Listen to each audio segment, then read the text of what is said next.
नदियों से पानी मिले, मिले वृक्ष से साँस, जीवित रहना चाहते, चलो प्रकृति के पास, चलो प्रकृति के पास। क्या बात है! रास बिहारी कृष्ण ने रास बिहारी कृष्ण ने किया कालिया माफ, यमुना जल विषमुक्त हो, किया यमी को साफ, किया यमी को साफ। एक दोहा और अंतिम, भगवान भोलेनाथ, माँ गंगा आदि पवित्र नदियों को इतना सम्मान देते हैं कि उन्होंने अपने सिर पर हुँ, नदियों को बिठाया, माँ गंगा को वो स्थान दिया। महिमा भोले की बड़ी, महिमा भोले की बड़ी, दिया गंग को मान, मस्तक पर स्थान दे, पर भूल गया इंसान, भूल गया इंसान। तो हम सबको नदियों की महिमा को भुलाना नहीं है, जो हुँ, हमारे आदिदेव महादेव जी ने जिनको अपने सिर पर बिठाया, उनके लिए हमें समर्पित भाव से अपनी नदियों को स्वच्छ रखना है।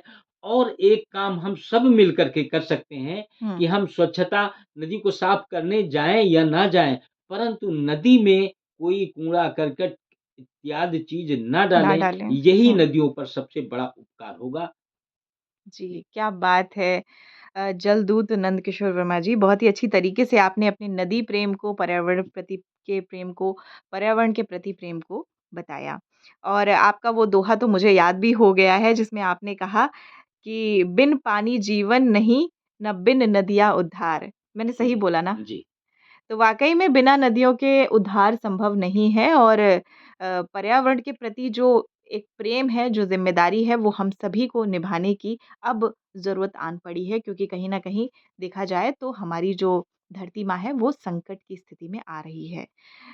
नंदकिशोर वर्मा जी, बहुत अच्छा लग रहा है आपके साथ बात करके, लेकिन जो घड़ी है हमें इशारा कर रही है कि अब हमें अपनी वाणी को विराम लगाना होगा। जी, तो अवश्य। चलते-चलते हमारे श्रोताओं को अंत में क्या संदेश देना चाहेंगे? एक सबसे पहले हम सभी श्रोताओं को धन्यवाद देते हैं कि उन्होंने ऐसे कार्यक्रम से रुचि बना के रखते हैं और गूंज एफएम रेडियो को सुनते हैं। संदेश हमारा यही है कि हम आरोप-प्रत्यारोप से बचें। माँ धरती के हम सभी पुत्र हैं और हम सभी पुत्रों की एक नैतिक ज़िम्मेदारी होती है कि हम अपने स्तर पर क्या माँ नदी, माँ धरती को क्या दे सकते हैं, ये प्रश्न विचारणीय है। और अगर हम दोषारोपण पर निकलेंगे, तो इन्होंने नहीं किया, उन्होंने किया, उन्होंने नहीं किया, हमने क्यों करें?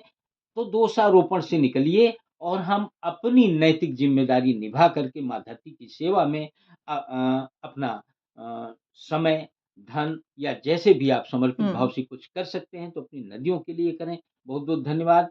प्रतिमा जी, आपके लिए आपने आमंत्रित किया, तो जी, इसके लिए हम आपको धन्यवाद देते हैं कि ऐसे पुनीत कार्य में आपने मुझे बुलाया और जी। बात करने आप का अपने श्रोताओं से बात करने का आपने जी। अवसर दिया।